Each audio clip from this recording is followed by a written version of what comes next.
Oi, doutor. Oi, boa noite, André. Tudo bem? Boa noite. Eu estou aprendendo aqui, doutor. Prazer falar com o senhor. O prazer é todo meu, André. Muito obrigado pelo convite, seu, da Marília. Aproveitar e mandar um abraço para Aham, o Cadu, né? tá certo.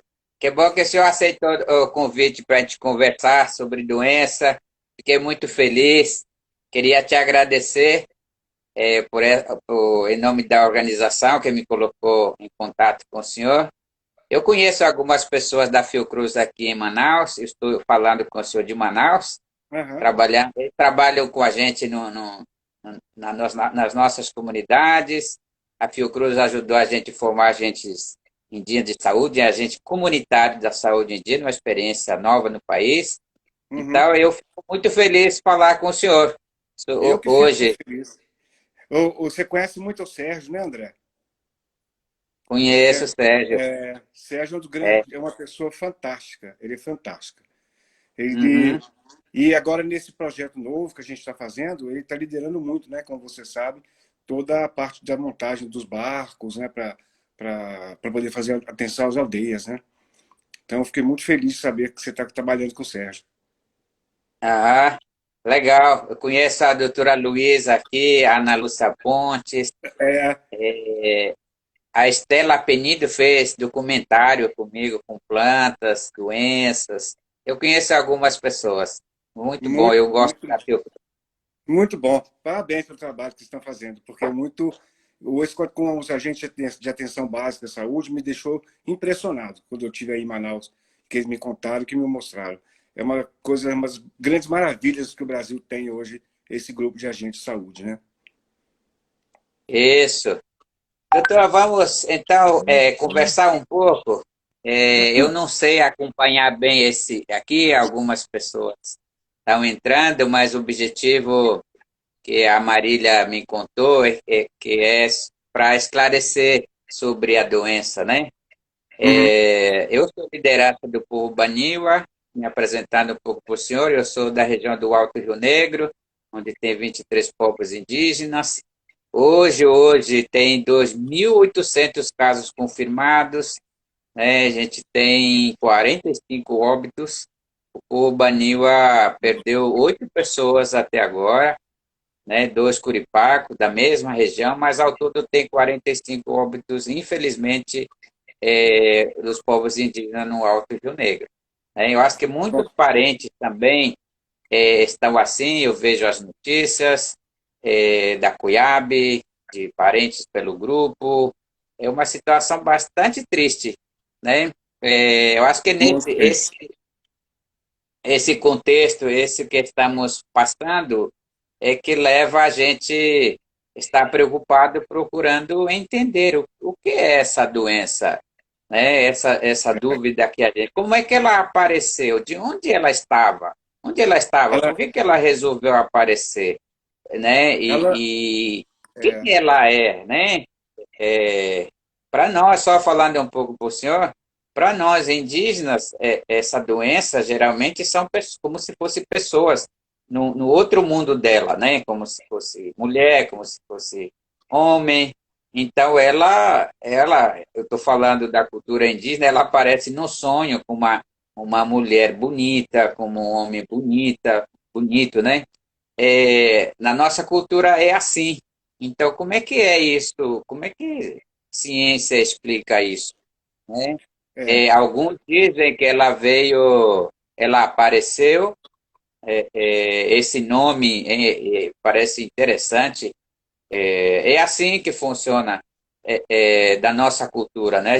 Eu queria conversar com o senhor, tirar dúvida sobre esse vírus sempre existiu ou não? Ela apareceu agora ou ela resolveu aparecer, estava em algum lugar antes, né? Como é que a ciência explica essa doença? Acho que esse é o tema. Eu vou perguntando algumas coisas ao longo da nossa conversa. tá bom. Então, o vírus, né, esse nome corona, porque corona é coroa, né? E ele foi interessante porque ele foi uma descoberta na Inglaterra a primeira vez, e quando eles olharam na imagem no microscópio, ele parecia que tinha umas coroazinhas. Então a pessoa que descobriu chamou de corona, sabe? Mas é um vírus que existe há muito tempo, é um vírus muito antigo.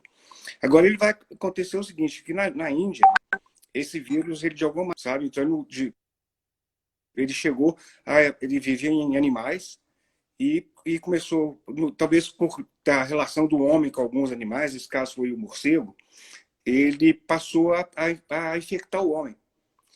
E a velocidade de infecção do homem é muito grande. Então, por isso que ele chegou ao mundo todo, de uma maneira muito rápida, porque é o vírus da respiração. Então, você conversa, e a nossa conversa ela tem umas gotinhas de água, né? Vamos chamar assim, na nossa saliva que sai na conversa. E o vírus, ele sai Aham, nessas gotículas. Então, quando pega na pessoa, a pessoa respira, ela pode pegar a doença. Não é todo mundo que pega, né? Você sabe muito bem, né, André? Agora, sei. na população das aldeias, onde você está do povo Baniva, ela chegou através das pessoas que foram visitar. Ou o próprio povo que saiu da aldeia, teve em alguma cidade, pegou e voltou. É difícil saber exatamente como foi que chegou até eles. Provavelmente é com Uhum. contato com o homem branco mesmo. Né? Não tem É, com outras pessoas do próprio povo que vive nas cidades, nas grandes cidades, como aí em Manaus, por exemplo. Né? aham, exato. Doutor, exatamente essa é uma das dúvidas. O senhor falou aí que ela ataca de uma maneira diferenciada. Como é que a ciência explica isso? Porque é uma doença. Por que que ela ataca uma pessoa menos, mais forte em outro e mortal na outra? Qual a É, explicação disso? essa sua pergunta é uma pergunta que todo cientista está fazendo, sabe?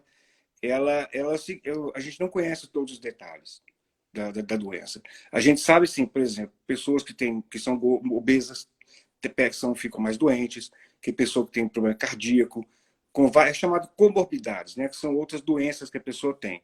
Ela pode piorar. Então, porque o que acontece é que é o seguinte, quando a pessoa pega o vírus, esse vírus ele acelera muito a resposta imunológica do indivíduo. E uma Aham, resposta imunológica, quando ela é acelerada, muito acelerada, ela pode não ser boa. Ela pode causar problema. Né? Então, entendi. é isso que a gente não consegue entender. A gente tem estudado muito. Como é que faz para controlar essa resposta tão forte que aparece, né, na pessoa, sabe? Para poder tentar controlar com remédio, com vacina, alguma coisa assim. Tá. Rodrigo, doutor, tem outra coisa Pode me chamar assim. de Como Rodrigo. é que qual é a diferença Ah, dessa doença para a pneumonia? Alguns dizem que ele é vírus, né? O gripe também é vírus. uhum. É vírus, mas não é bem vírus. Eu fiquei meio confuso Não, quando, assim, pneumonia. tentando entender. Como é que ela ataca a pessoa? Ela ataca o sangue ou ela ataca o pulmão? Aonde que ela age assim? Ela age inicialmente entrando pelo nariz e pela boca, né? E ela ataca o pulmão. Ataca o pulmão. Se você pegar. A tuberculose não é vírus, né? É uma bactéria. Então, agora, a gripe, o vírus do corona, são todos vírus, e não são da mesma família, são vírus diferentes. Né? Então, tem o vírus da gripe, tem o vírus do corona, tem outros tipos de vírus. Né? Então, eles atacam por contato mesmo, é contato entre pessoas. Então, eles infectam pelo contato das pessoas, que é normal. As coisas, a gente pega doenças uns dos outros muito por contato. Né? E essas coisas não tem nenhuma, não é uma coisa anormal o fato de você pegar uma doença de um amigo. Não é normal, não é anormal. Você pega uma gripe, por Uhum, exemplo, da sua família, por exemplo. Geralmente, quando uma pessoa fica gripada na família, as outras ficam também, não é? Então é por isso, porque elas uhum, ficam juntas, ficam sempre muito juntas. É por isso que todo mundo fala, olha, quanto mais distante você ficar das pessoas, menos chance você tem de pegar o vírus. Porque quando fica muito perto, a comunicação é muito rápida. Por que você usa máscara? Para evitar que essas gotas saiam também. Então, isso fica você põe a sua máscara, eu ponho a minha, e a gente pode conversar com o menor risco de um contaminar o outro. Entendeu? entendi. Então, é pela conversa, pela convivência, por ser um marido e mulher, né, por ser um parceiro ou uma parceira. Então, isso tudo tem a dificuldade, esse contato que é a coisa mais importante, como transmite o vírus. Uhum. Tá, tem uma coisa que, assim, foi assustador quando chegou no nosso meio em São Gabriel. Aham. A gente, quando ouviu aqui governador do estado do Amazonas, ele fez um decreto de calamidade pública, proibiu Foi. navegações de rios para tentar impedir a viagem dela para lá, né? Mas, Uhum. infelizmente, isso não aconteceu. Essa coisa, essa forma silenciosa de ela andar, assim, eu sei que pode não ter explicação, mas é uma coisa que, o que que ela, que eu conheço é a malária, que temos muita na região, Tem ela muita aí, também tem tem um muita. período de incubação. Por isso fica muito difícil impedir que ela chegue, né? Quando Isso. apareceu em São Gabriel, primeiro caso, já tinha viajado de rabeta, assim que eu digo. É, é. Depois ela pegou carona, foi com a própria equipe de saúde e chegou para a nossa região. Exato. Ela é muito rápida. Doutor, é importante, não sei se tem uma explicação para isso, né? Mas eu que queria perguntar nesse período, sempre teve pandemias assim? Não. E qual ou A não? última, a última pandemia que teve desse tamanho, dessa grandiosidade, vou chamar assim, né? Não é um nome bom, não, mas foi a febre espanhola, de quase 100 anos, né? Que teve, que foi muito grande também, uma pandemia nesse nível, que pegou o mundo inteiro. E aí a febre espanhola começou nos Estados Unidos, apesar de ser chamada espanhola. Então, é raro. Agora, você me chamou a atenção uma coisa muito importante que você falou, André, que é a silenciosa. Ela é silenciosa porque muitas vezes a pessoa que tem não sabe que tem, porque ela não fica doente. Entendeu? Então, essa maneira silenciosa que você. Eu achei esse nome que você colocou muito bom. É a maneira silenciosa que ela se move. Porque a pessoa não sabe que tem, ela não tem, como não tem sintomas, ela transmite durante um tempo, né, para algumas pessoas, mas depois some também. A pessoa vai embora, ela não tem mais o vírus. Demora um período de 14 dias, é o que geralmente fica com a pessoa. Se você tiver Uhum, tiver um sintoma, ela vai aparecer por volta de 7 dias mais ou menos. Então, se você não, você pode ter o vírus, isso que é complicado. Ter o vírus, para 7 dias não tem sintoma nenhum, vai continuar com o vírus por outros 14 dias, aí o vírus desaparece. Então, a gente não sabe quem são essas pessoas. Então, elas podem estar no nosso meio e transmitindo para todo mundo que estiver ao redor. tá. Doutor, explica agora para nós, para mim também, quais são essas medidas de prevenção? Você já falou de máscara, né? Além Uhum. da máscara, o que são feitos? Quais são as recomendações da ciência, né? Se também tem tratamento ou não tem tratamento? A gente vê aí a história da cloroquina, que não Hum. onde É. que é. O que o senhor explica sobre isso? Olha, por exemplo, prevenção. Vamos começar pela prevenção. Lavar sempre muito as mãos, porque nós normalmente levamos as nossas mãos ao rosto muitas vezes ao dia. Então, sempre lavar as mãos. Sempre lavar as mãos com sabão e lavar bastante as mãos. Porque o sabão, ele destrói o vírus. Né? Então, Aham, se você lava a mão, lava bem, você não tem mais o vírus. Então, essa é uma coisa importante. Então, você evita de pegar pelas mãos. Então, isso é muito importante. Se você tem uma outra maneira, que nós já conversamos, é usando máscara. Usando máscara em uhum, qualquer lugar. Se você tiver que sair, não saia se você não precisar sair. Fique em casa, uhum. com as pessoas que você convive normalmente, né, onde estiver. Então, eu acho que isso também é uma outra coisa muito importante. E se tiver que sair, fique distante um do outro e usando máscara. Então, na aldeia, que eu não conheço algumas as aldeias, infelizmente, eu não sei a facilidade que tem de ter um distanciamento social. Muitas vezes não tem. Né? Então, o melhor é ter Certo. a máscara e uma maneira de lavar sempre bem, é lavar bem as mãos. Isso é Uhum, importantíssimo, né? Porque eu sei que muitas vezes é muito difícil ficar afastado. aham, Agora, tratamento, você me perguntou, né, André? O é, tratamento, tratamento preventivo não tem, né? A cloroquina que todo mundo usa para na malária, e se fosse um grande remédio, tá, que fosse cuidar de tudo, seria uma maravilha, mas a cloroquina não é.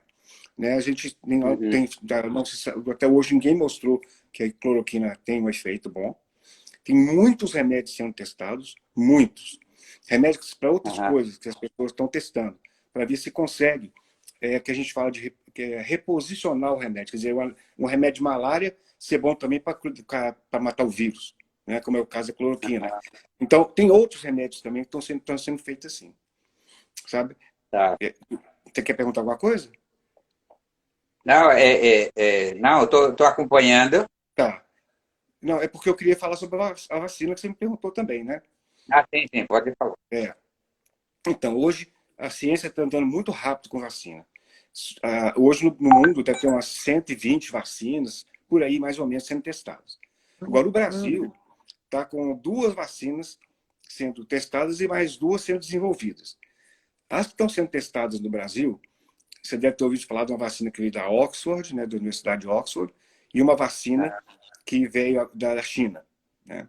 A China desenvolveu uma vacina, a de Oxford desenvolveu uma vacina diferente. Então, Uhum. a Fiocruz está junto com alguns outros grupos testando a vacina de Oxford, que é uma vacina que ela, na realidade, ela é um vírus, é um outro vírus, que tem um pedacinho que a gente Uhum. precisa desse vírus do corona para dar, para proteger. Né? Então, essa Tá. você dá para a pessoa e ela protege. A outra, Aham. a outra vacina é uma vacina que ela é atenuada. Então, você tem é um vírus, mas o vírus não funciona. Né? Aham. Então, acredita que isso é uma coisa que você pode estimular o sistema imunológico de tal maneira que te proteja se você ficar, se for infectado. Mas isso ainda tem um Uhum. caminho para andar, sabe? Tá. Entendeu? Doutor, Ficou claro ou então. está complicado? Uhum. Entendeu, André? Tá, entendi. Hum.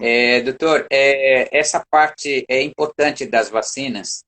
Eu acho que traz esperanças, né? Antes não Isso. tinha quase nada e agora você está informando que tem vários acontecendo, e, inclusive aqui no nosso país, é Isso. uma coisa positiva. Mas tem Muito. uma coisa que eu queria perguntar, que é mais dentro da realidade das comunidades, né? Eu vejo comunidades nossas, Baniwa e outros povos em São Gabriel, né?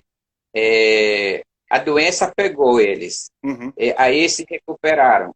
Eles acham que já resolveu o problema, Não, né? não resolveu. Eles acham que não pode mais pegar de novo, por exemplo. Né? Eu queria tirar essa dúvida com o senhor.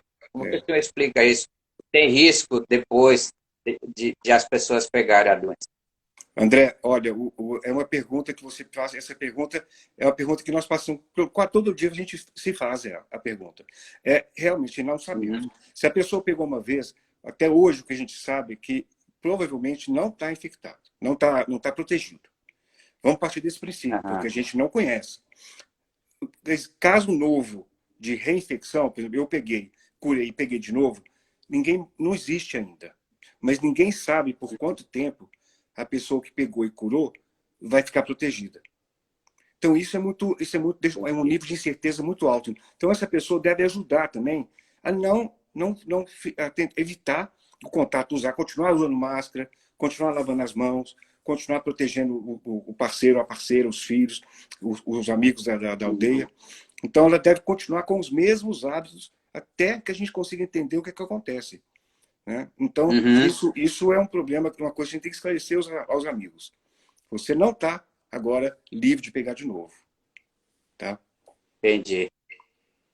Muito bom esse esclarecimento do senhor, porque tem muitas dúvidas assim nas comunidades, nas pessoas. É uma das que às vezes me perguntam, meus parentes de lá, André, essas pessoas que pegaram já podem descer para a cidade? Já pode deixar de usar a máscara? São as perguntas assim, são as Uhum. dúvidas que existem. É bom que a gente saiba como orientar, né? É, E nesse sentido seria bom as pessoas que também se curaram com plantas medicinais, recomendar estar atento sempre tomando essas plantas, né? Que isso. ajudaram ela. Seria interessante, André, você pegar essas plantas medicinais que curaram e mostrar para o Sérgio. porque o Sérgio pode tentar, talvez, Uhum. ajudar a entender mais que a planta, às vezes a planta tem um princípio de medicação muito importante que a gente pode descobrir que passa a ser propriedade dos Baniva, entendeu? Então, eu acho que isso é uma coisa que a gente tem que trabalhar junto com a Fiocruz. É muito interessante, eu sou muito interessado na cultura que você que o povo Baniva, ou seja, qual povo que for, tem dos medicamentos que vêm da floresta, né? Porque Tá. eles têm muita coisa interessante na floresta que a gente não conhece. Tem, doutor, muitos povos indígenas no Rio Negro estão se curando, quer dizer, se livraram da morte com muitas plantas no Rio Negro. Eu Uhum, acho que é através desses conhecimentos tradicionais de plantas é que não tem tanta morte, porque a previsão era arrasadora, vamos dizer assim, com e certeza. os bandidos estão se virando com as plantas também, porque demorou chegar alguns acompanhamentos médicos, Uhum, alguns cuidados médicos. Hoje já tem algumas coisas, mas antes não tinha quase nada, né? verdade. Então, as plantas ajudaram. Eu acho que a ciência podia estudar isso um pouco. Não tem a menor É, dúvida. Tem a menor dúvida. A ciência precisa estudar essas plantas. E essas plantas, uhum, eu vou te falar mais uma coisa, que a gente estudando e conhecendo e tendo alguma coisa da planta que realmente tem o efeito, isso passa a ser propriedade da aldeia, o uhum. conhecimento. Então, esses conhecimentos tradicionais têm um valor imenso para a cultura brasileira, para a cultura banível e para toda a produção de medicamentos do país. Que bom. Vamos pensar na parceria aí, doutor. É, Seria muito bom ter uma parceria assim.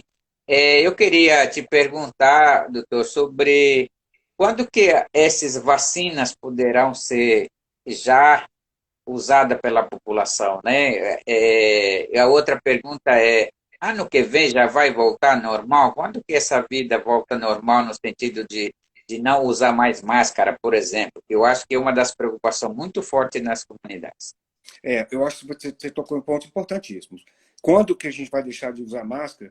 Eu vou ser muito sincero para você, vai demorar. Porque nós não sabemos até que ponto a população toda vai conseguir imunizar. Mas, no caso da vacina funcionar, o que a Fundação está fazendo, junto com o Ministério, é já preparando alguns milhões de doses para, quando sair o resultado do teste, se funcionar tudo, já tem a vacina para dar para a população. Então, Uhum. o objetivo é que até fim de janeiro, a Fiocruz já tenha produzido 40 milhões de doses da vacina. Né? Então, com isso também, vai aumentando com a produção que poderá vir da empresa, que ela fez o acordo, e ampliando a produção no Brasil, a gente vai ser capaz de imunizar uma boa parte da população ainda no primeiro ano. Né? Então, com isso, a gente consegue, talvez, afastar mais ainda o perigo do coronavírus, mas imunizando a população de maneira adequada. Então, a Fundação tem feito um trabalho em cima disso, sabe? Muito grande. Aham. Junto com o Instituto Butantan, com uma outra vacina, também tem feito isso, que também tem capacidade de produção. E supondo que as duas vacinas funcionem, vai ser uma somatória de vacinas, né? Então, vai atender mais gente no Brasil ainda. Uhum. Que bom, doutor, saber dessas informações. Eu acho que é importante levar essas informações para nossas comunidades, porque uma das coisas assim, parece que não vai acabar, não vai terminar essa doença. Essas histórias da vacina que está acontecendo, para mim é uma coisa muito positiva e dá esperança, porque estamos perdendo Uhum. muitos idosos de conhecedores da nossa tradição, É, falando de modo geral dos povos indígenas. É, então é uma preocupação muito forte, né, uhum. da gente estar informado sobre isso, para a gente Exato. saber se proteger também, né, e Isso. não deixar de usar as máscaras, seguir as orientações nas comunidades, mesmo que já estejam superado uma primeira fase, mas a gente tem muitas dúvidas se ela pode voltar a pegar, né? Uhum. Doutor, essas pessoas que pegaram, por exemplo, e aqueles que ainda não pegaram, uma região, na região do nosso tem 70, 80% já são atingem nossas comunidades. Mas a outra dúvida que eu tenho agora essas pessoas que já pegaram, receberão vacinas ou só aqueles que ainda não pegaram a doença? Como é que vai ser essa Não, questão? a vacina é para todos, André. Ela não existe distinção entre quem pegou e quem não pegou. Ela é para todos. As pessoas todas devem se imunizar, porque todo ano a gente pode vir um coronavírus de novo, e se algumas pessoas não tiverem vacinadas, vai ser um problema, né? Então, todo mundo vai ser vacinado, não importa se teve ou não teve, Aham, tá. tá? Muito Então, bem. é. Doutor, Agora uma me coisa. foi orientado. Diga, André. Não, eu estou vendo o horário aqui, que Não, a Marília tinha falado para mim que tem tempo certo. Estou preocupado que eu não tenho experiência com isso. Eu aprendi hoje como fazer isso. Então, estou preocupado com o tempo de acabar aqui. Mas, assim, eu tenho mais conversas com o senhor, seria, né? Mas eu não sei como fazer isso. É, quando você muito quiser. bom, Quando você quiser aham, fazer muito uma live bom. dessa, é só me falar, Tá bom. tá? Muito boa a explicação do senhor. Essa parte cultural também é importante, falar um pouco para o senhor, né, como é que a gente entende essa doença. Eu queria entender essa parte do aparecimento da doença, o que, que ela fez, ela, eu acho que não falamos ainda sobre ela. O que, que ela fez aparecer essa doença, né? Muita gente, nós falamos, por exemplo, na cultura Baniwa diz que esse tipo de doença ela surge a partir da sujeira da fábrica.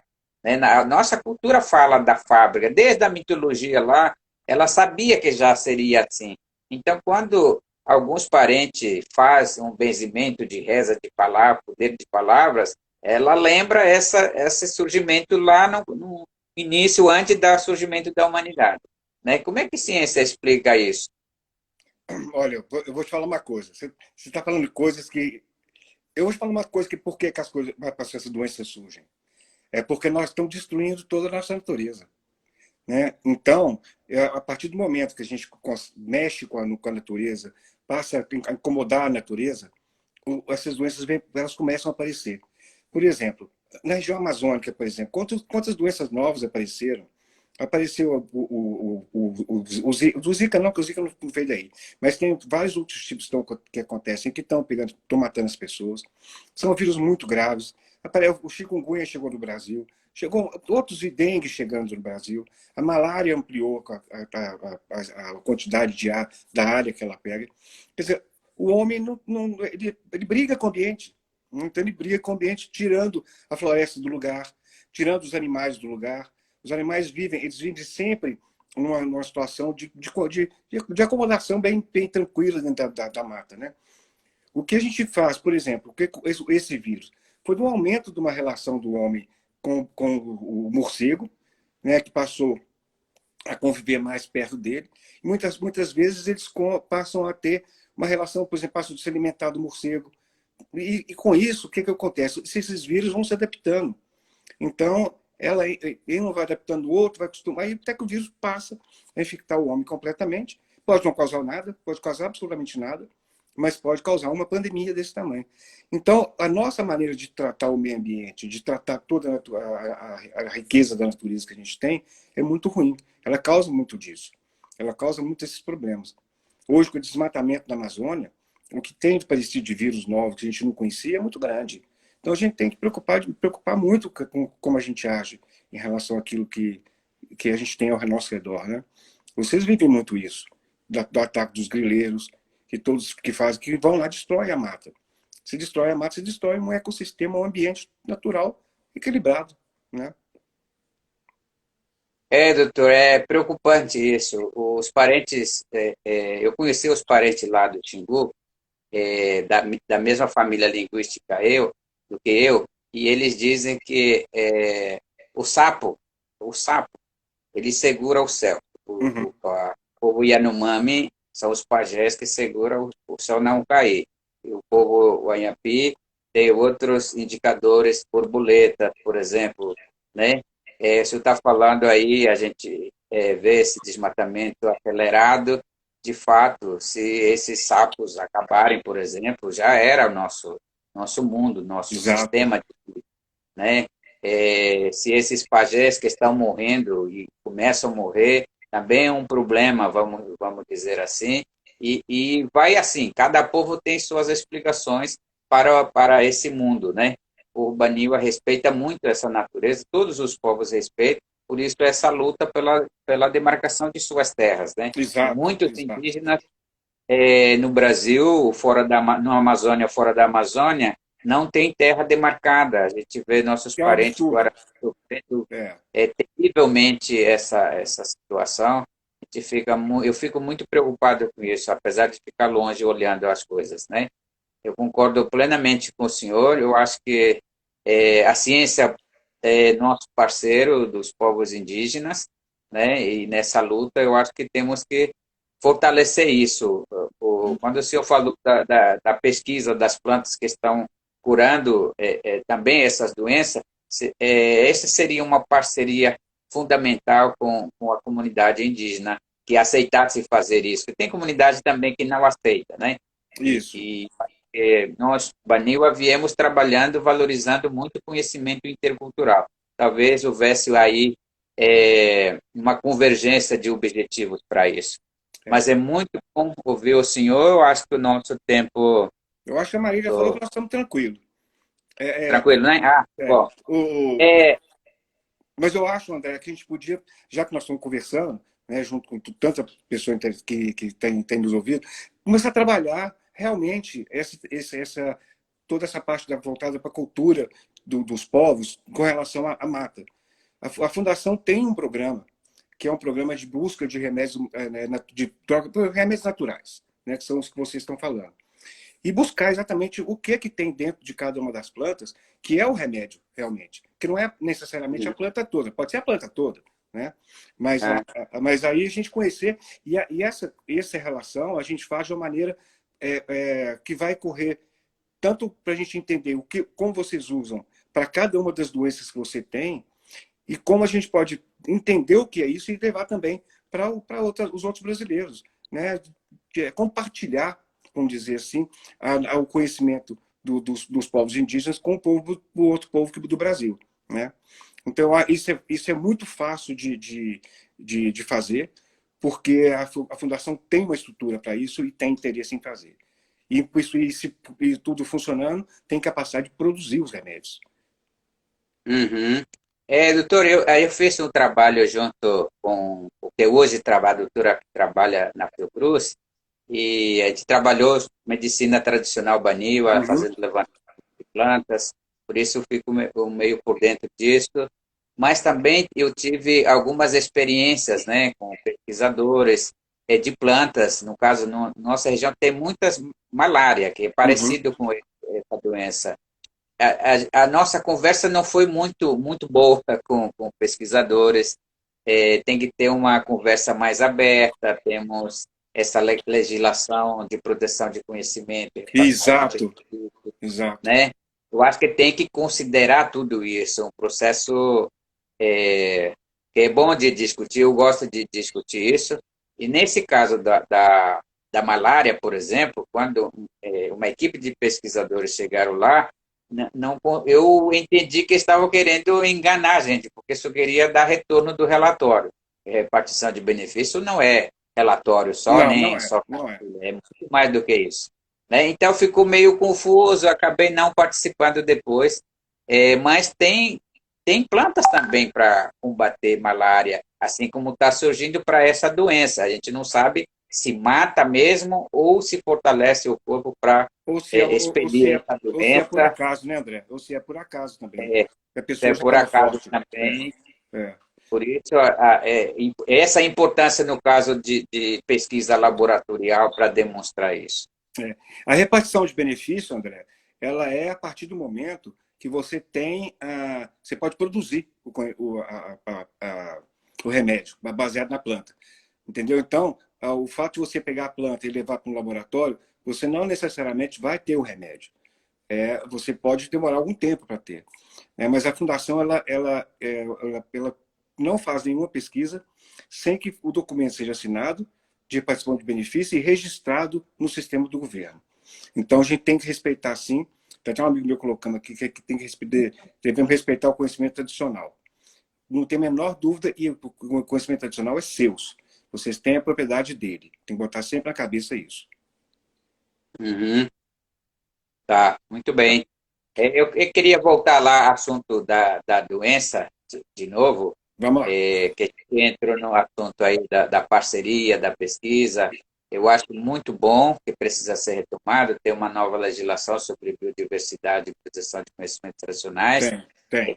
Nesse caso, para nós indígenas, seria importante conhecer melhor esse direito também, para a gente saber dialogar com os cientistas, estabelecer parcerias. Eu acho que os povos indígenas têm muito a contribuir com as universidades, instituições de pesquisas, nesse sentido de produção de conhecimento, produção de conhecimento intercultural. Acho que a gente não deve ter tanto medo sobre isso, né? Sendo valorizado, a gente sendo valorizado a partir dos nossos conhecimentos e também reconhecer a importância desse trabalho da ciência, eu acho que é fundamental. A gente vem trabalhando um pouco isso na educação escolar, Baniwa, Curipaco, né, desenvolvendo alguns produtos nossos a partir dos nossos próprios conhecimentos, e os brasileiros têm aceitado, reconhecido isso. Né? Eu acho fundamental isso. Mas essa doença que a gente está vivendo hoje é uma coisa nova, diferente, e eu queria te perguntar sobre o sistema da saúde, né? Saúde como um todo, que é o SUS, e o nosso subsistema da saúde. Tem Uhum. uma coisa, doutor, que é uma coisa contraditória na minha cabeça. A gente vem lutando para a criação do subsistema, a gente valoriza o SUS, achamos que é fundamental que tenha esse serviço, mas nessa doença aqui me pareceu algumas coisas ao contrário. Eu acho que são das pessoas, né? Não é como é o objetivo desse sistema. Eu não consegui entender isso até agora, porque é, não consegue valorizar como deveria, prevenir as doenças e a função dela. Uma doença desconhecida, me pareceu que precisava ficar doente para depois encontrar, detectar essa doença. Me pareceu muito assim. E ficou difícil. Por que eu estou falando isso? Porque não estão registrando no Distrito Sanitário Especial Indígena, por exemplo, Hum. as pessoas com sintomas. Aí ficam indignados por que não registram. Então, e outra é por que então se descreveu todo o sintoma dessa doença para depois não ser registrado, né? É uma coisa contraditória, assim, na minha cabeça. E como é que seria o ideal, doutor, nesse sentido? O ideal é registrar tudo, André. Registrar absolutamente tudo. Porque todo tipo de sintoma, e testagem que tem que ser feita, muita testagem. E de tal maneira que a gente consiga mapear como que a dispersão do vírus está acontecendo nas aldeias, é absolutamente fundamental. Essa é uma das razões que nós montamos junto com o Sérgio e com o pessoal de várias das regionais do Amazonas, da Fiocruz, a rede flutuante de teste de testagem. Nós temos que testar todo mundo. E tem que testar porque é a única maneira de a gente conseguir fazer um mapeamento epidemiológico da região, para saber para onde ela está indo. E para que as pessoas não fiquem sem testar e sem tratamento no mínimo desejável que possível. Né? Então, por isso que a testagem é fundamental. Então, testar todo mundo é fundamental, André. Você tem que cobrar do sistema de saúde que teste todo mundo. E teste da maneira que for. Se falar só tem o teste do dedo, testa todo mundo e pega o resultado e registra. Isso é fundamental. É muito importante que faça isso. Então, a maneira de mapear como é que está acontecendo a dispersão é só testando. Não tem outro jeito. Tem que continuar testando. E evitando que as pessoas fiquem movimentando das cidades grandes para as aldeias. Acho que é muito importante isso também. Mas tem que cobrar a Tá, testagem. E nós vamos fazer isso através dos barcos flutuantes. E que vai sair um aí de Manaus, com o doutor Sérgio. tá. Que bom. É porque eu vejo assim, você vê os dados da CUIAB, diferente do DICEI, né? Os dados por causa disso, porque só registra depois que é testado e visto essa doença lá, né? Isso, Eu isso. estava perguntando isso e acaba que, tipo, em São Gabriel, nós temos 2.800, hoje deve ter 6.000 lá, 6.000, É. 7.000. Aí. São Gabriel será um dos que nós mapeamos 5 grandes centros. São Gabriel é um deles, para colocar o equipamento lá fixo para testar todo mundo. Então, São Gabriel é um dos lugares que nós vamos estar montando a estrutura para isso, com o pessoal competente, bem capacidade, que sabe dar o resultado. E a gente quer fazer um sistema de resultado rápido, de tal maneira que a população mais afastada, a gente vá a ela e faz o exame assim, de uma maneira bem do sistema portátil que nós já compramos, para poder testar todo mundo. E agora tem os polos maiores, tipo São Gabriel, que vai ter um ponto fixo também. Então isso vai ser muito bom. Tá? Tá, boa notícia, doutor. É. Muito boa notícia mesmo. Doutor, assim, não sei se o senhor quer mais falar alguma coisa para nós indígenas, para os parceiros nossos também. Quais seriam as recomendações daqui pela frente? Olha, a recomendação principal é de tentar seguir todas as ótimas, as recomendações do Ministério. Lavar bem as mãos, usar máscara, tentar ficar mais longe possível, não ficar transitando se não há necessidade, não ficar transitando pelas cidades, tentar evitar ficar andando nos barcos. Eu sei que isso é difícil, mas os barcos têm muita aglomeração de gente. E de tal maneira que você consiga diminuir o impacto da doença. Ela não é que a doença não vai chegar, ela provavelmente vai chegar, mas vai chegar de maneira muito mais lenta. Isso deixa a gente acabar de preparar todo o processo de testagem que nós estamos montando, né? Toda a parte toda de atenção à saúde, que com o Sérgio, ele montou toda a parte do sistema de atenção básica, e que a gente possa, junto com a atenção básica, ter o atendimento aos povos indígenas de maneira melhor e mais objetiva. Então, é sempre seguindo essas atitudes de lavar bem as mãos, usar máscara, não ficar muito aglomerado e evitar ir para as cidades, o máximo que conseguir. Uhum. Doutor, acho que sim, conseguimos chegar a, acho que 40 minutos. Não sei como tá a Marília tá vendo essa Mas parte aí. ela não vai brigar com a gente, não. Vai deixar. Teve alguém que perguntou aí, o André, sobre os exames Oi? feitos em farmácia, se são confiáveis. Olha, esses Aham. exames de sangue, eles são todos mais ou menos, sabe? Porque eles não te dão com certeza nenhuma certeza, se você teve ou não teve o Covid.